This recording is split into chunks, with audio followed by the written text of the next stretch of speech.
This full-sized replica, the Hugin, gives you a good idea of what it must have been like on board a Viking ship.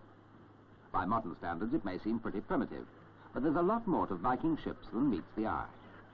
They have been justly called the supreme achievement of the Vikings' technical skill, and they were a culmination of 4 centuries of development and experience.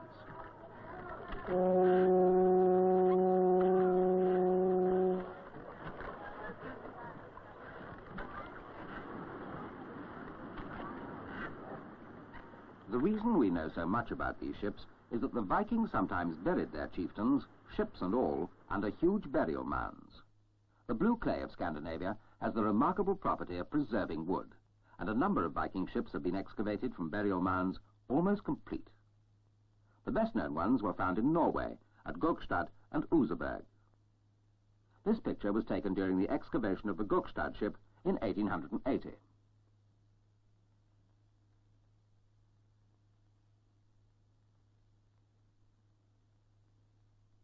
And this is the Oseberg excavation in 1904. Although the structure was badly damaged by 1,000 years of burial, the individual pieces were all preserved, and it was possible to restore both ships with great accuracy. Even the original nails were used in the reconstruction. Here is the Oseberg ship as it is today, on view at the Viking Ship Museum in Oslo. It's a delicate, graceful ship, probably intended for ceremonial use and for sailing in coastal waters. The stem and stern of the Oseberg ship are beautifully carved. And here is the other well-known one, the Gokstad ship, a sturdier and less ornate vessel. The upper portions of the stem and stern posts were not recovered, but there was probably some sort of figurehead at the front. So far as we can tell, the average length of a Viking ship was from 70 to 75 feet, about 25 meters, and the width was about a quarter of the length.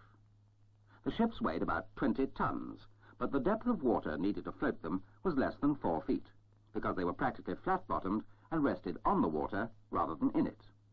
Normally this makes a ship weak and difficult to steer, but the Vikings got over this by rediscovering the use of the keel, which strengthens the hull and makes the ship go straight.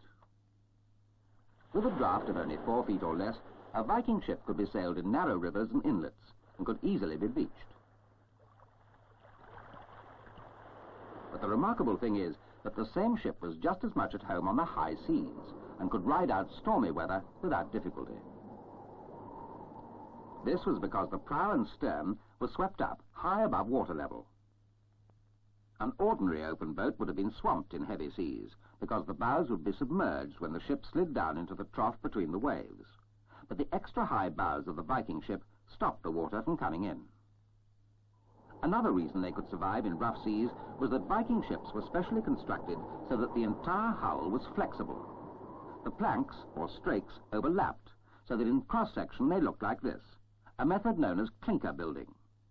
But although the strakes were fastened to one another with rivets where they overlapped, a different method was used to fasten the strakes to the ribs, or framework of the ship. Where the planking crossed the ribs, each strake was carefully shaped so as to leave a pair of lugs on the inside face.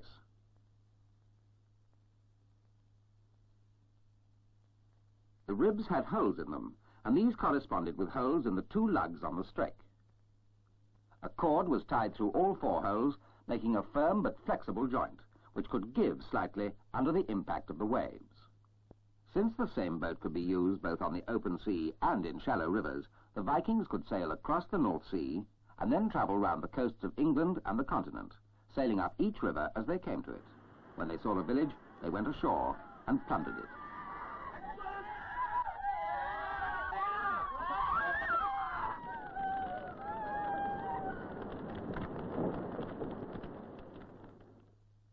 Some of the more adventurous Vikings sailed far further than the North Sea and astonished contemporaries by the distance they could travel. Besides roving down to the Mediterranean, they penetrated the chief rivers of Europe. They reached Iceland and Greenland, and even went as far as America, where in about 1000 AD, long before Columbus, they founded the settlement of Vinland, possibly in what is now Newfoundland. At the left-hand edge of this famous old map, you can see the settlement in Vinland clearly marked. If you look carefully, you'll probably be able to make out the name in Latin, Vinlander. On long voyages, some sort of cabin was clearly desirable for shelter, and at first sight, the Viking ship appears to be without one. But at night, a tent could be made by draping cloth over the yardarm, which was placed on 3 special supports. These T-shaped supports have survived in the Gokstad ship, and you can see them clearly. And here's a picture of the Hugin with a shelter in place, ready for the night. The Viking ship had a short mast, about half the length of the ship. When not in use, the mast was lowered into the stern. But when it was in the raised position, it fitted into a hole in a stout wooden block mounted amidships and called the mast partner, or mast fish. The open side of the hole could be closed with a wedge, called the mast lock, and this held the mast in place. In a favourable wind, the Vikings could make about 10 knots, because, owing to the thin planking, the ship was very light. But they could only sail before the wind, and they didn't know how to tack. So except when the wind happened to be in the right direction, they had to row.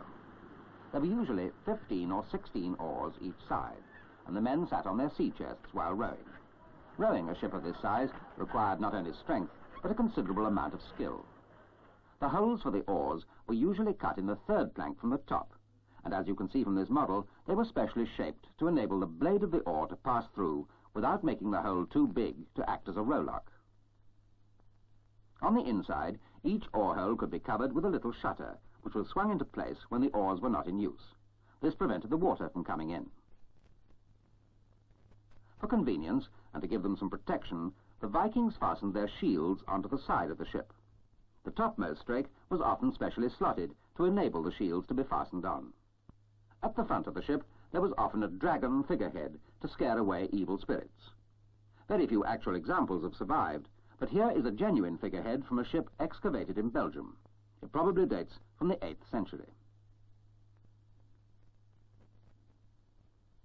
The steering oar was at the back of the ship, on the right-hand side, or steerboard, from which we get our word starboard for the right-hand side of a ship.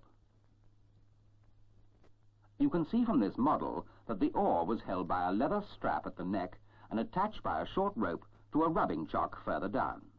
This enabled the oar to be swung back and forth by a tiller. This special cutaway model shows how it moved.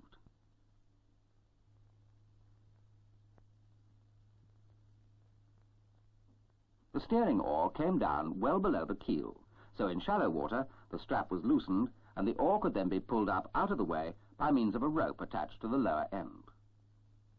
So you see, there's a lot more to these Viking ships than you might think. In their day, they were the fastest and best designed ships in existence, and they took the Vikings halfway round the world. And that in itself is quite an achievement.